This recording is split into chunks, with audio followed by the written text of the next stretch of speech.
Welcome, everybody. Future of Beauty Unfiltered, episode 10. I cannot believe we're on episode 10 already. It's been a very busy few months. I am Hannah Cook, Head of Growth and Innovation, and I've even brought a little cold with me this week, so it's going to be an extra nasally one. Sorry, guys. But more importantly, we are talking to the amazing Mark Blake. Welcome, Mark. Hi, good to see you again, Hannah.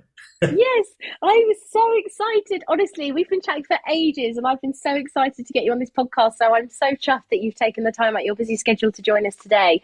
We're going to be talking to Mark Blake. Now, what is Mark Blake? What does he do? So many questions. Well, I'm going to embarrass you now with a little bit of an intro here, but you are an internationally recognized Harley Street trichologist. A trichologist, you say? What is this? Well, it's a thinning hair specialist. So obviously you've worked in the hair industry now for over 40 years and subsequently have looked after over, this is quite a lot, 250,000 heads of hair. That is a lot of hair. Obviously knowing how hair should look and feel. You've also taken part in product testing for global hair care brands such as Nioxin, L'Oreal, Wella and Dyson. Amazing. You have multiple clinics, don't you? Obviously, you've got your private kind of consultation clinics in London's Harley Street, Liverpool's Rodney Street and Gloucester clinic, and your expert advice is obviously helping decide the course of treatment that is right for you when you are experiencing hair loss, whether that's men, women, suffering from thinning hair, hair loss, to help regain that confidence through a variety of treatments and procedures, including, things like transplants, alopecia, and so much more. So I've been so excited to talk to you today, Mark. Thank you so much for joining us. I'm going to jump straight in with the first question. You're a trichologist. What exactly is that? Well, a trichologist is somebody who looks after hair and scalp disorders. And so it's one of those things where not that many people know what we are, but to me, it's the next big growth thing within the hairdressing industry, because we need to sort of make sure that hair grows thicker, fuller, stronger, longer. And as most hairdressers now are beginning to realize, if your client doesn't have any hair, they don't need a hairdresser. So it's in their interest to actually, send people to people like myself. And there's a lot more trichologists now around. When I first started, it was very sort of niche. However, trichology has been around since 1902.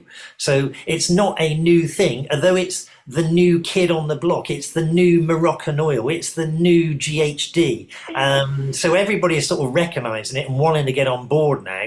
And I think this is our chance for hairdressers, especially to look at hair a bit differently. So we're actually sort of taken an interest in people who are losing their hair, and it's an opportunity for us to actually stop it and keep their hair, really. So my job is to look after patients. I look after a lot of high profile celebrities, people in the media, pop stars, things like that, because they want to keep their hair looking as they've always had it looking. But I also have taken up the mantra of getting the trichology buzz out there around the world. So working with companies in America and sort of Europe and Australia, and so I'm always doing a lot of trichology around the world with other hairdressers and trichologists, really. So yeah, it is the new big thing, and I think as most of the British hairdressers of the year send patients to me now, it seems to be that I've been recognised as this sort of go-to person that will give the honest advice. And I work with hairdressers to get the maximum out of their clients, really. So I first met you 2 years ago at the British Beauty Week, and I remember listening to you talk about just hair in general. And it was fascinating. I mean, you referred to yourself, I think, on the panel as the hair sniffer at the time, right? I do a lot of hair sniffing.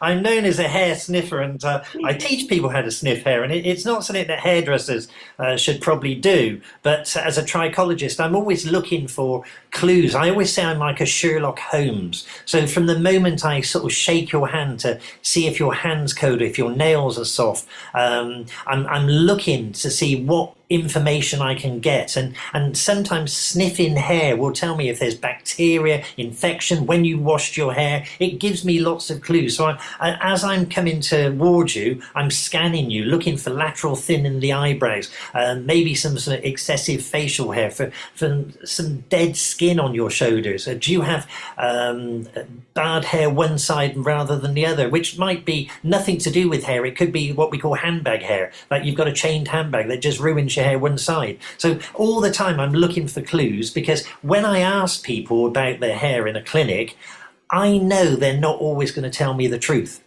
And it's a bit like when you go to the doctors and he asks you how much you drink. Everybody lies. He knows you lie, you know he's lying. And so we have this whole sort of thing. So I've got to get as much information as I can, as quickly as I can, so I can sort of use my questions in the right way to probe the information that is coming towards me, just in case you're not telling me the whole truth and nothing but the truth. I know, sneaky customers always telling porcupines. Yeah. How did you get into trichology?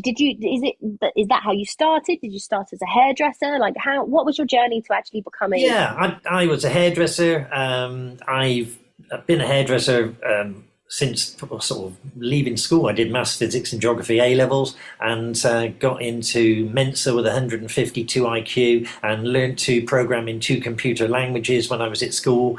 And so it was a natural thing to go into hairdressing, as most hairdressers. But no, it was one of those things. My mother was a hairdresser, my brother was a hairdresser, so I just thought I'll give it a bash, and loved it. And the one thing I realised that I was really good at was actually cutting people's hair who had really fine hair and baby hair. So I used to give a lot of advice, and hairdressers used to send people to me to actually help their hair. However, I actually wasn't qualified, and I thought, well, I could be talking a load of, gobbledygook. So I needed to go and get qualified as a trichologist. And so once I got qualified, then I realized that I needed to sort of get on this journey, really, because trichology isn't a very sexy subject. It's not something that sort of, many people sort of shout about. And so part of my mission is to make trichology a bit sexier and a bit more out there, really, that people accept it and know what it is, really. And there was even something on,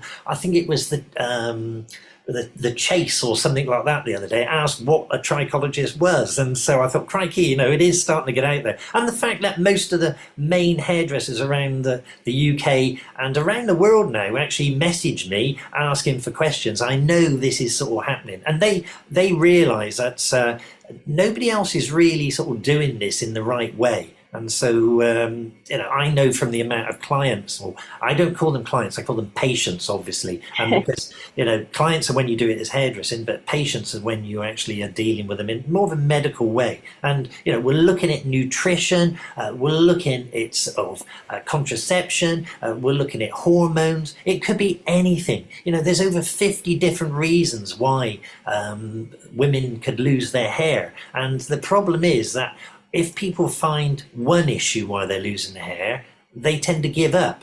And then they say, my hair's not got any better. And so it's quite often you can have 2 horses running.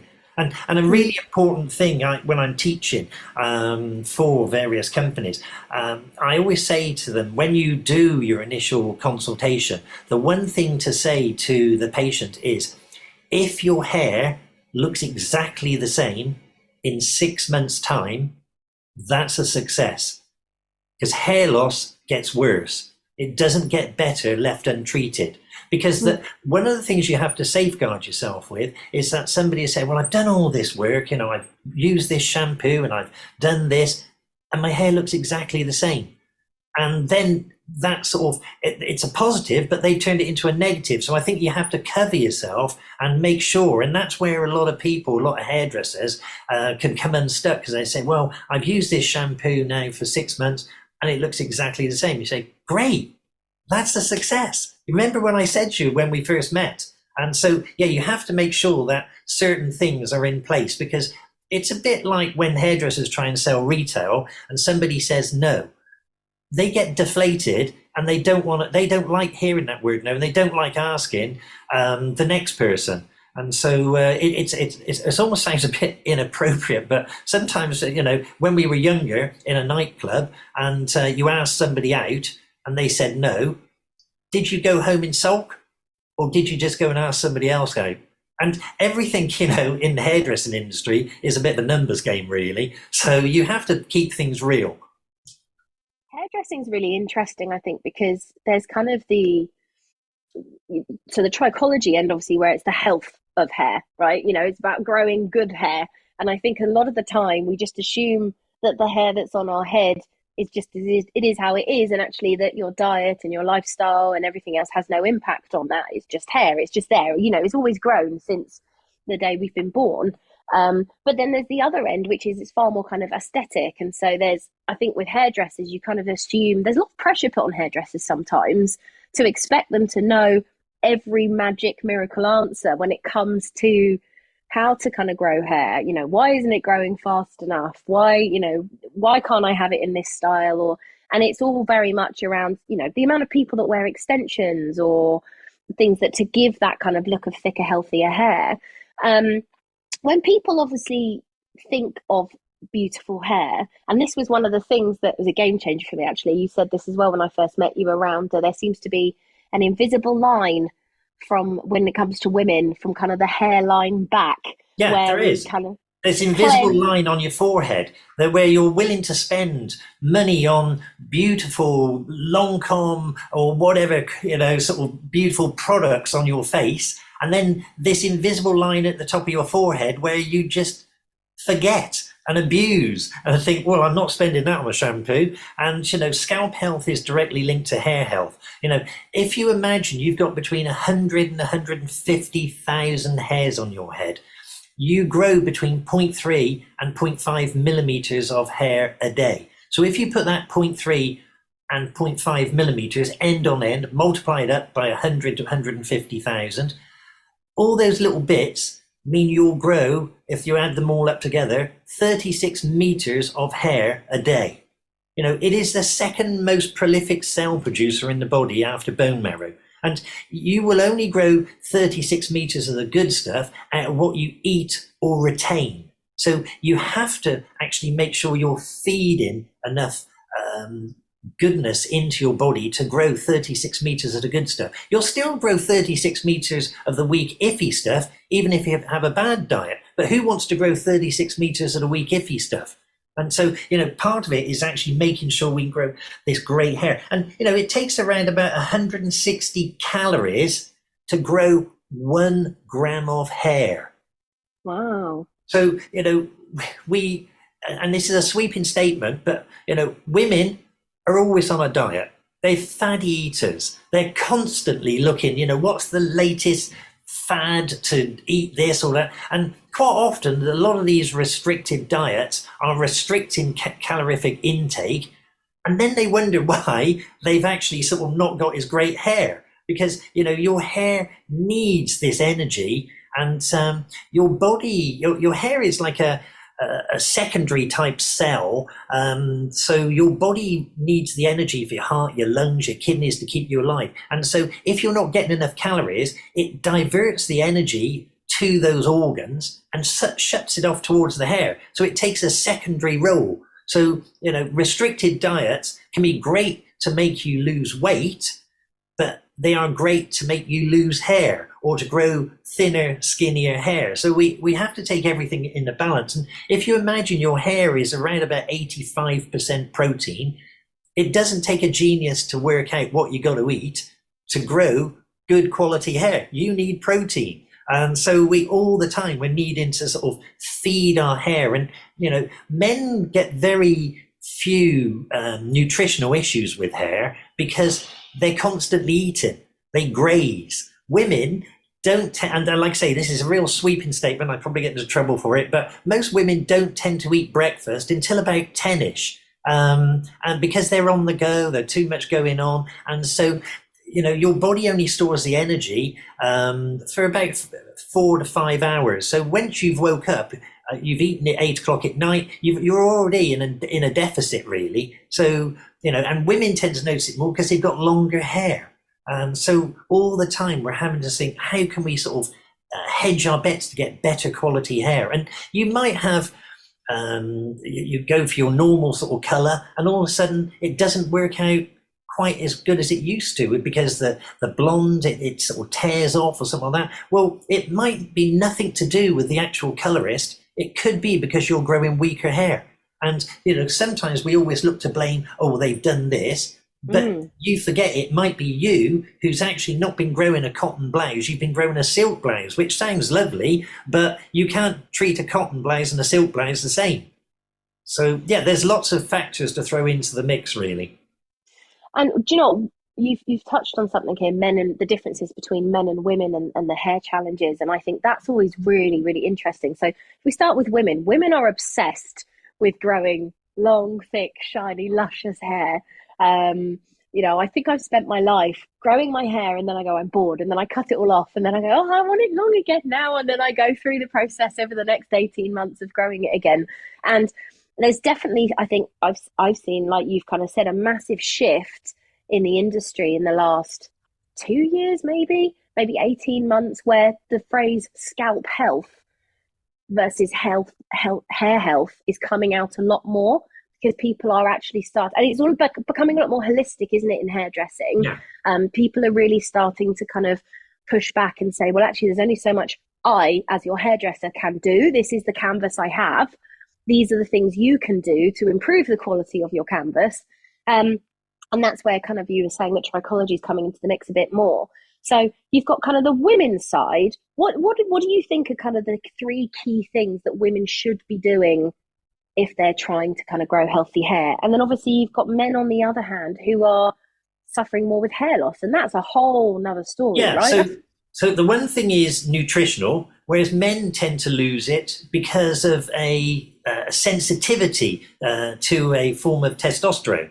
And so women tend to get this more once they reach the menopause and perimenopause. So it catches them up, but in a different way. So men get this hormonal issue earlier, and women tend to sort of have more of a nutritional issue. But however, the hormonal issue can happen with PCOS, polycystic ovarian syndrome, different forms of contraception. And then as they go towards the menopause, they get a few more manly traits. And so excessive facial hair and thin into the sort of what we call the vertex, or hairdressers call the crown in the top. So yeah, it does catch them up, but we approach these things from different areas. And so I think the one thing that we all need to sort of take care of is our scalp health. And there's this whole myth about how often you should wash your hair. And, our mothers and our grandmothers said we shouldn't wash it too much because we'll wash all the natural goodness out of it. Well, that was probably right in their day because products were pretty awful then. But now products are really good.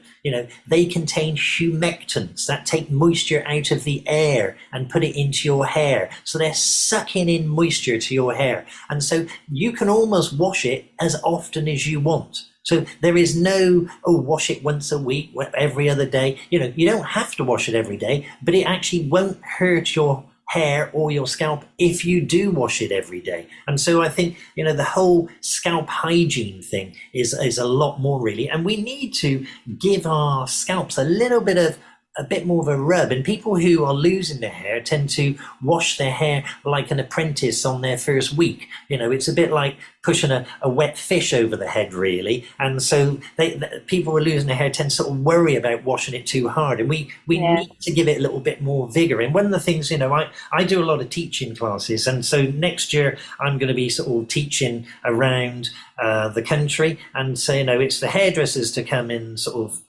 listen to a bit more about trichology, because the one thing I've said to you before is that I think that the hair loss industry could be the savior to the hairdressing industry, because there is no let up in the hair loss industry. And I think the hairdressers need to sort of get on board with this really, because, business is quite tough for hairdressers. And so the one thing I've found is that I have never been so busy, and people are not price sensitive.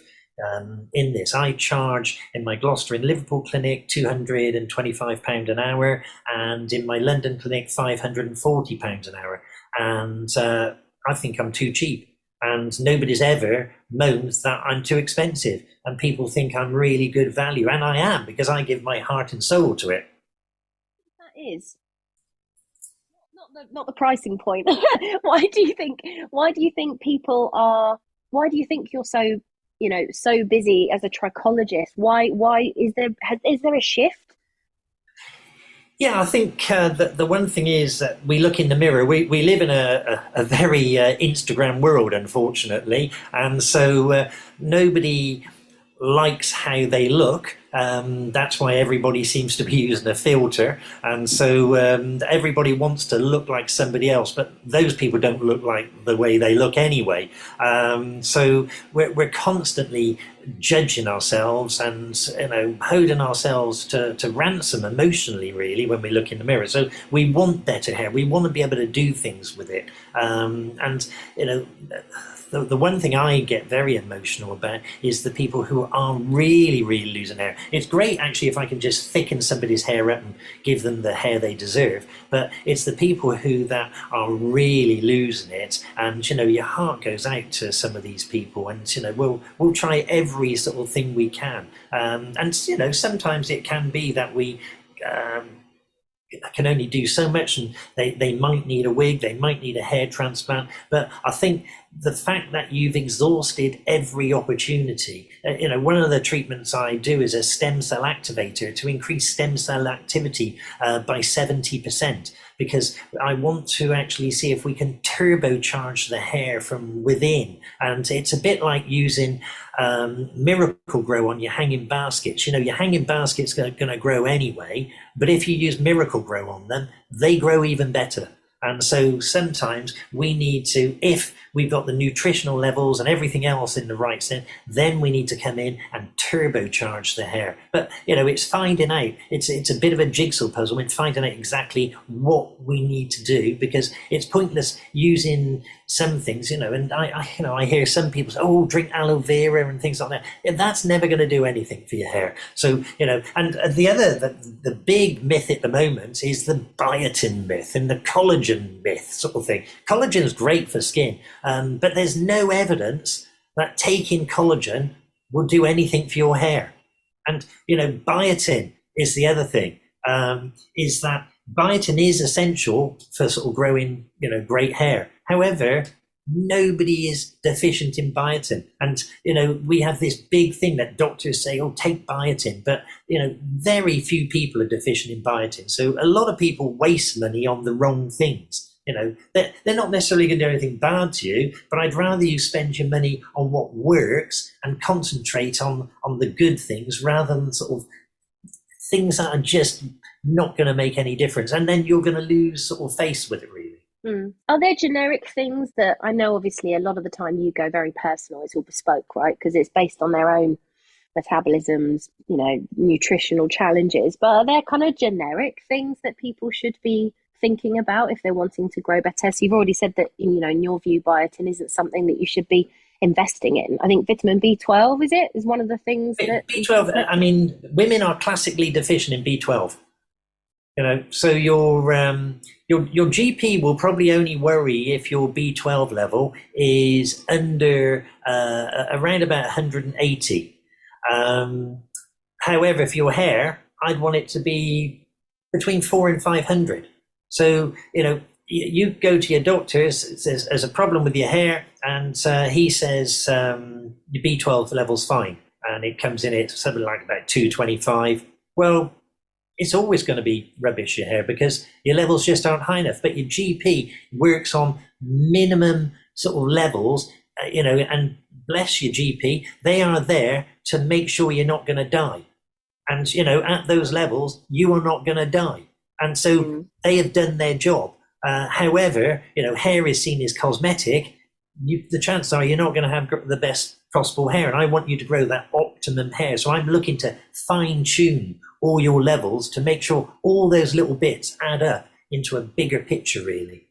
It's kind of hard for GPs, really, isn't it? Because they're kind of, jack of all trades, master of none, so to speak. And so, like you say, there's kind of maybe that's why trichology is kind of seeing a bit of an uplift, really, because people are realizing they're having to go and speak to specialists to try and start having a better understanding of where their hair issues are. I mean, particularly with men, men, when you lose hair at quite an early age, that's quite an emotional thing. There's obviously this trend amongst people about having healthier, fuller hair, even amongst men, particularly at the moment, as you've just kind of touched on. But there's a lot of emotional repercussions around hair loss.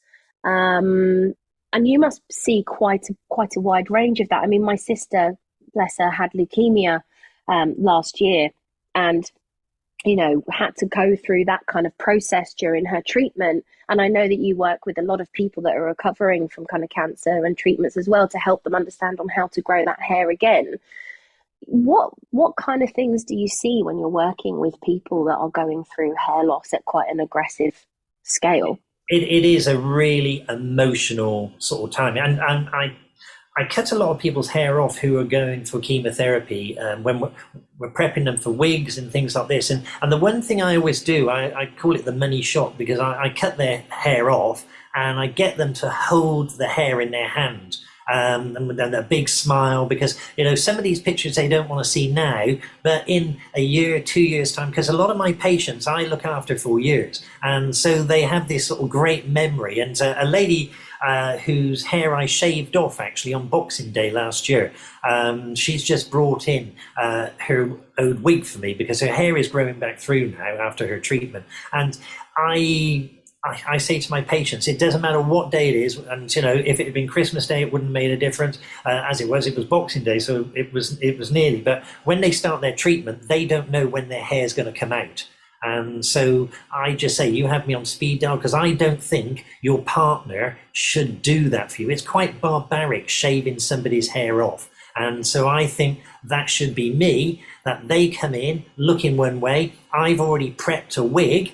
And so I shave their hair off, put the wig on, and they go out looking exactly the same. And so there's that transition, because, life's hard enough for them. But also sometimes it might be that we're looking at scalp cooling as well, to actually keep about 50% of the hair. Because, going through on this emotional journey, if you can keep your hair, I think that enables you to feel a bit more prepared for this journey. The fact that when you go into Sainsbury's or whatever, that nobody's looking at you because you've got one of those sort of scarves on, when everybody knows what's going on. And so if you've got just 50% less hair, which is about what you should be able to keep with some scalp cooling, if it's appropriate, and that's down to the oncologist. But some of these things are on offer, but guess what?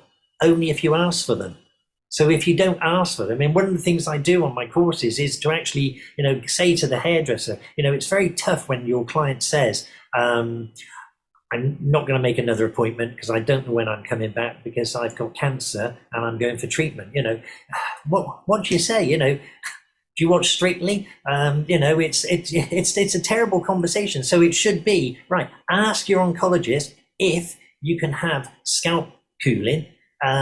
It might be appropriate, it might not be, but guess what? If it is, and you keep your hair, you've got a client for life, because you are the person who actually saved their hair. Because quite often these machines are there in the corner, but only if you ask for them, and they don't push them because they increase chair waiting time. And not being funny, this is a time in your life to try and think of you and be a bit selfish and say, no, do you know what? I know I'm having the treatment, but can I have this as well? And at least ask. If they say no, fine. At least you've asked. So yeah, I'm very much, I work with my patients to do everything we possibly can. We leave no stone unturned. And I'm probably the most passionate person about hair loss, which is a really bizarre comment that you'll ever meet, really. No, I think and do you know what? It came across, I remember when you were speaking, it's so obvious when you meet you that is something that you live and breathe. And I think hair loss, when we think about hair, right? It's a huge part of our identity. Yeah. Totally. We look in the mirror without it. I mean, luckily for men, you never see a bald man it doesn't suit. However, that doesn't apply to women. Very few women look better bald. So, we want to keep those. If you look like Jason Statham, you look great without any hair. But, not all guys look like Jason Statham. So, we have to sort of work to our strengths and see what we can do. Absolutely. What are kind of the key things that cause a lot of hair loss, and how can hairdressers better help identify and help their clients? I think the one thing that hairdressers are very good at noticing loss of density. So loss of density is one of those things where hairdressers can say straight away, "Oh, I think your hair's not got as much oomph." So if we can sort of get a bit more oomph back here and engage in that conversation, because the client is automatically going to be looking on Google. And if you're not giving the right answers, they are actually going to start buying things that don't necessarily work. So yeah, just get in there. That they want to talk about it, so don't think they don't want to talk about it. And you only notice that you've lost hair once you've lost about 50% of it. So you're already going a little bit under the water. So we need to get you at least that you're treading water. Yeah, it's definitely challenging, isn't it? Trichology, for me, I mean, the way I kind of understand it, as you've kind of said, it's quite a holistic way of looking at successfully growing healthy hair. And a lot of the time, as you've mentioned quite early on, beauty starts from within. So, you've already said there's a link to nutrition, a link to supplements. Do you work with other experts when you're actually working with your patients? Like how do you like to work? Yeah, whatever it takes, and I can call upon, I've had to call on favors from surgeons in Miami. And, I'm not scared to actually send a GP a letter, a shitty letter, whatever, really. I don't want to be their friend. I want the best thing for my patient. So no matter what it is, I'll know somebody who can help if it's something out of my remit, and say, right, here we go, and let's go on to this. And a lot of the surgeons I work with, I've had to break down barriers with a lot of the surgeons now. I like to work by WhatsApp, which for surgeons seems to be, they like a good old-fashioned letter, and then 2 weeks later, their secretary then replies back to that letter, and then that takes another sort of 10 days to 2 weeks, and it just takes so long. So most people I deal with now is in WhatsApp. Surgeons, I'll WhatsApp them, and then I'll say, let's let the paperwork catch up. But my patient's in front of me, and I want them to have an answer today. That. When can I get them booked in with you? So yeah, I'm quite demanding when I sort of work with surgeons, and some of them are phone, and I expect them to answer my phone call on a weekend, because I work weekends. I work 7 days a week doing this, and so on a weekend I will accept a text. To me, the patient is everything. I'll sort of coach them, mentor them, what to say to the doctor, at what point to sort of cry to the doctor if they need to get our own way. So yeah, anything I can do to help them, that's what I do. And I come away sometimes pretty exhausted, and I'm one of those, my VIP patients, yes, pay more. They pay sort of £5,000 for a 6-month unlimited access, and so they can phone me 24 hours a day. My other patients, they tend to, my normal patients, as part of their sort of treatment, they can email me from 6 in the morning till midnight, 7 days a week, and I'll respond. So I think that's a pretty good service, because I always say, right, we've got 6 months to turn this around. So you've got unlimited access to me for that 6 months. We can, once we've done the first fact finding, we can do a Zoom, we can do a FaceTime call, whatever. So, let's throw everything at this. But if you're watching, the one show and they say, oh, this is great for your hair, I said, don't buy it.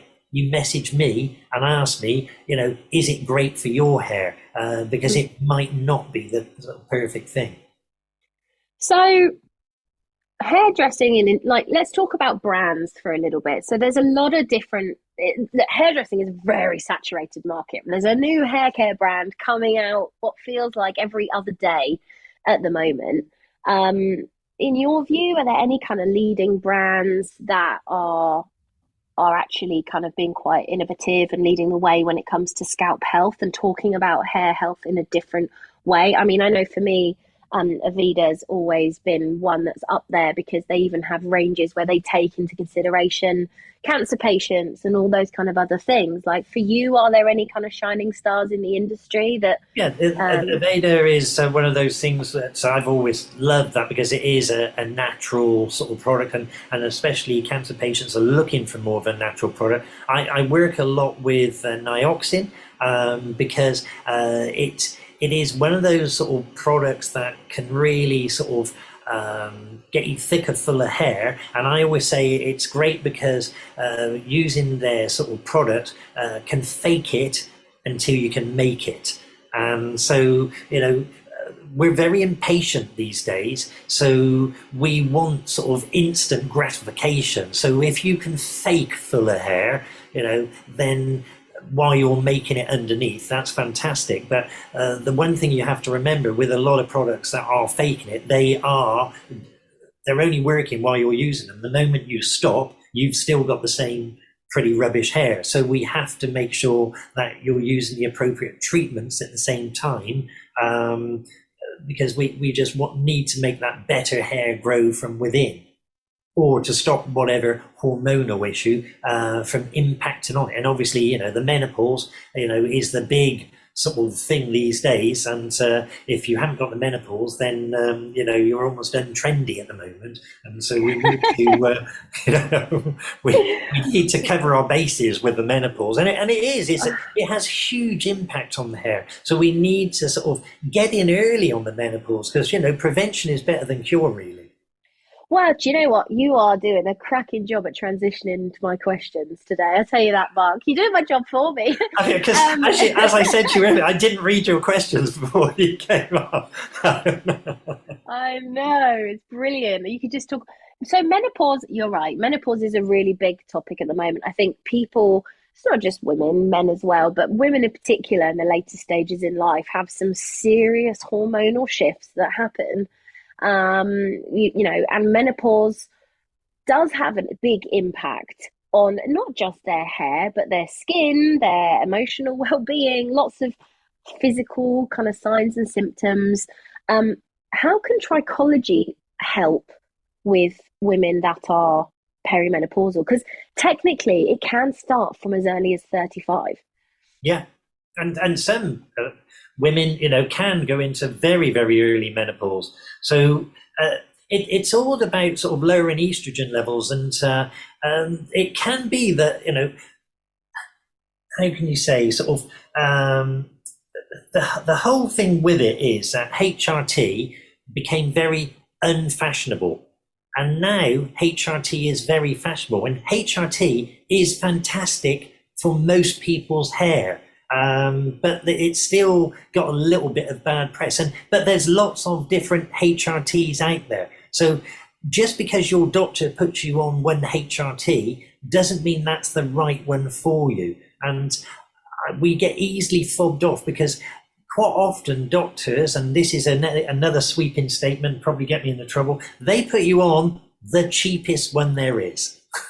And, it is just, it's a cost thing, and they have their favorites. Hairdressers have their favorite colors within the shade chart.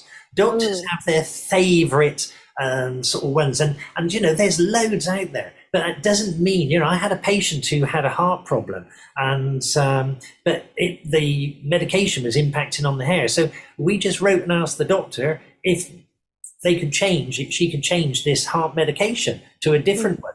And yes, they did, and her hair was much better. And quite often, don't just accept it. And I think that's the one thing that just because you're given this HRT, if it's not suiting you emotionally, mentally, physically, ask, say, can I get this? And that's where sometimes I'll say to people, say to the doctor, have you put me on this because it's the cheapest one? Is there another one? I think sometimes a lot of people don't actually know what they don't know, though, right? So I know when I first started my learning journey in the menopause world, and we work with some amazing brands that work in menopause, that HRT is very much this blanket statement, Yeah, and it's seen as this magic silver bullet, and it's not. It's a bit like with contraception. You kind of sometimes have to actually try a few different ones until you find totally. the right one for you. And it's exactly the same with HRT. But I think for consumers, you don't know what you don't know, right? And you don't know that people have preferences, and you don't know that you can go back and ask for something different. You don't even know sometimes if there's that variety available. And a lot of the time, I think particularly with women, you just accept it, don't you? You kind of go, "Oh, it's what I've got. This is my lot." So with the HRT, it's great. Being able to get the right HRT, but it will only help so much if your nutritional levels are correct. And if you have, just always remember that your nutrition is the petrol in your tank. So if your car breaks down, it doesn't matter what's wrong with it if you've got no petrol in your tank. So you have to make sure there's some petrol in your tank, really, because if you're running on empty, HRT is not going to do anything for you. So make sure that the petrol is in your tank, your nutritional levels are right, your scalp health, the cleanliness of the scalp is, really sort of good. The one thing is, I don't know when this is sort of going out, but, for everybody in the new year, how This is often going out for Wellness Month, so New Year. so, well, how often do you actually clean your hairbrush, Hannah? Oh my God, you put me on the spot now. Oh, so I don't use hairbrushes. I use tangle teasers, and I Okay, clean them probably once a week. okay. Well, Is that's that really that's pretty bad? good. No, no. Well, on average, most people's hairbrushes will contain around 3,500 colonies of Oh bacteria per square inch. my goodness. What I was just about to say, I couldn't tell you the last time I cleaned my round brush. That's what So I was just about to say. And that's Oh per no. square inch. So, I think everybody's New Year's resolution should be Clean your clean your brushes. hairbrush because, all you're doing is getting dead skin, letting the bacteria grow, and then you're just spreading it around a little bit more all the time, you know. Oh my Lord. All right, best way to clean your brushes then, because that's another, honestly, cleaning brushes for me is a really weird thing because some people say you've got to have certain kind of solutions. Some people just say use shampoo. Like you could just use a shampoo, right? Because the Yeah, shampoos nowadays aren't good enough. yeah, If they're good enough to shampoo, clean your scalp. get some of that hair out as well. Yeah. You should just give it, and if you're sort of cleaning it, I mean, hey, try and do it once a month. Mm. 12 times a year. It's not a lot to ask. How often do the girls clean their makeup brushes? Hopefully, it should be a sort of thing. If I'm cleaning my makeup brushes, I'll clean my hairbrush as well. Because again, we abuse our hair and our scalp. We spend all this money on our face and this invisible line, and Yeah. but some of this bacteria is getting spread around, and hence why I'm sniffing people's scalps, smelling this bacteria. And if your Oh loved one's coming in for a hug, the last thing they want is a good old whiff of bacteria, really. my Lord. Do you know what I remember after I first met you? The first thing I did was get on Amazon and order myself a little scalp exfoliator, and it was a game changer. My Yeah, scalp hairdresser. exfoliators are fantastic. They Oh, love eating dead skin. oh, I always say it sounds quite rude, but it cleans out your follicular orifice or your orifices, and there's nothing better than a clean follicular orifice. You should be able to see into your follicular orifice. It should look like an old-fashioned inkwell that you could just see in where the hair is growing slightly. But most people's are mm, sort of clogged up. When I look at them microscopically, most females especially that come in see me who think they are scrupulously clean, by the time they've seen their scalp they are horrified because they're like, my God, I feel so filthy. well, as an ex hairdresser, I've always been really into a good scalp scrub. Yeah, But My hair had never felt so clean after that first time I used that exfoliator. And I actually went and bought one for pretty much every woman in my family and said, do not wash your hair without using one of these. Yeah, And yeah. it's been a game changer. Ideally, you should do it about once a month, really, because it helps regeneration of this of the scalp. And we're looking to take the dead skin off, so the blood supply and the sort of the follicles have got a nice health. This is the soil that your hair is growing out of, and we want to keep it. In the garden, you keep the soil sort of tended, but quite often we're not tending to this soil. We're just abusing it, and then this hairbrush comes along with all this bacteria and spreads it around a little bit more.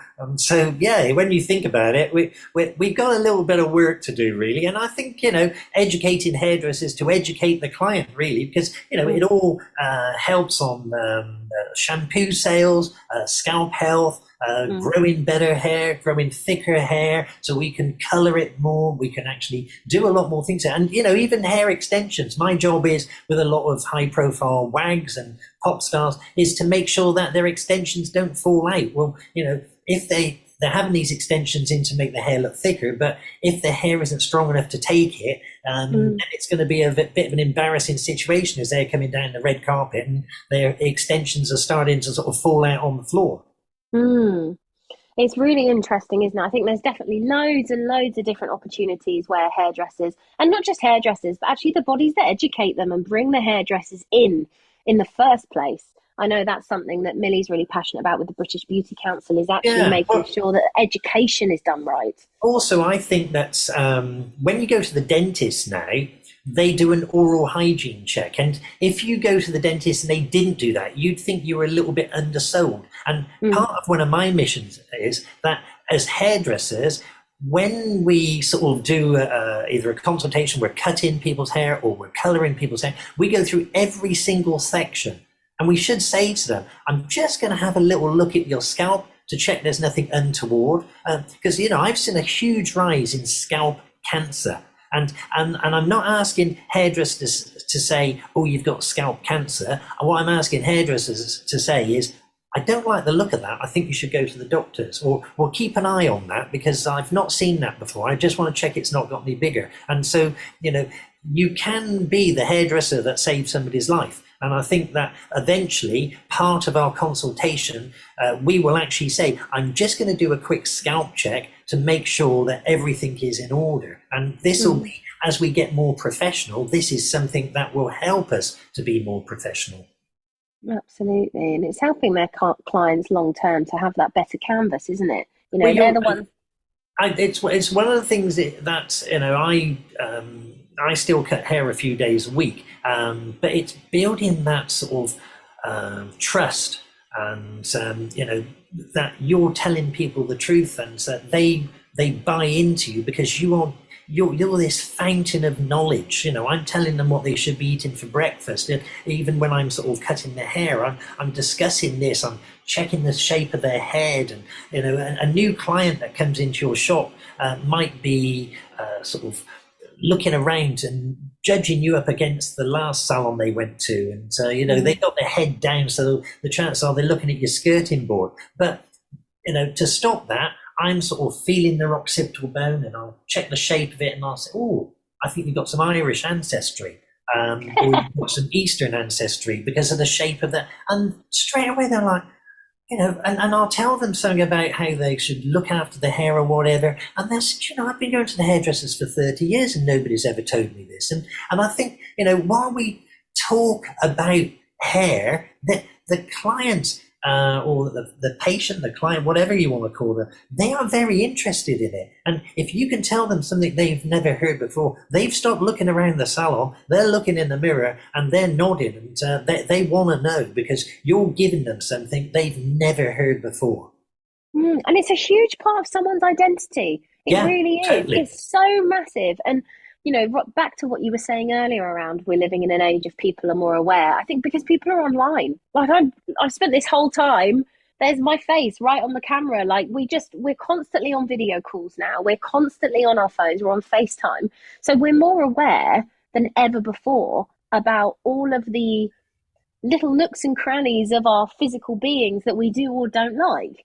And so it's a big part of your identity, whether you're trying to improve it or just actually keep it. And it's really important, and hairdressers have a responsibility to, I think, advise their customers as much as possible. And I think you're absolutely spot on by educating it will them. help their business as well. Like I said earlier in the interview, I think the hair loss industry, ironically, could be the saviour of the hairdressing industry, because there is no shortage of people losing their hair. 50% of the people going past the salon are losing their hair in some form or another. And not all of them want help, but a lot of them do, and a lot more want help than I can deal with. And so I think it's one of the things that the more hairdressers that get on board with this really and realise, this should be a string to our bow. We have colour specialists, we have cutting specialists, and why shouldn't we have a thinning hair specialist or a hair and scalp specialist? So yeah, we need to really make sure that we're offering this service now, really. I have loved talking to you, as I knew I was going to, Mark. Thank you so much. I have one final question for you today, which is a question we ask everybody on every podcast. We have a lot of kind of brand managers, marketers, people that work in the hair industry listening to this. If you could give, as a trichologist, one piece of advice to anyone listening to this today, what would it be? As in towards their hair, or whatever you want to give. Could be towards their hair, it could be towards how they communicate with their clients. Well, I always say, enjoy what you do and you'll never work a day in your life. And, I enjoy what I do. But my top tip really has to be eat breakfast, because breakfast is the most hair important meal of the day. If you want to do your hair a favor, eat breakfast. And eggs are great, protein, anything for breakfast really. Just get some breakfast inside you. That will set your hair off to start growing that 36 meters of good stuff for the day really. So yeah, that's my top tip. Oh, amazing. Well, Mark, it has been an absolute pleasure. And this is going to be coming out in January, which is obviously our wellness month, so perfect timing. Thank you so much for all of your time today. I hope you have, as we're recording this before, but I hope you have a wonderful Christmas, as it's absolutely chaotic for you, I know. And guys, if you've enjoyed listening to this podcast today, or you have any questions, please don't hesitate to get in touch at podcast@thepullagency.com. We'll see you in January for Wellness Month. And Mark, it's been a pleasure. Thank you so much.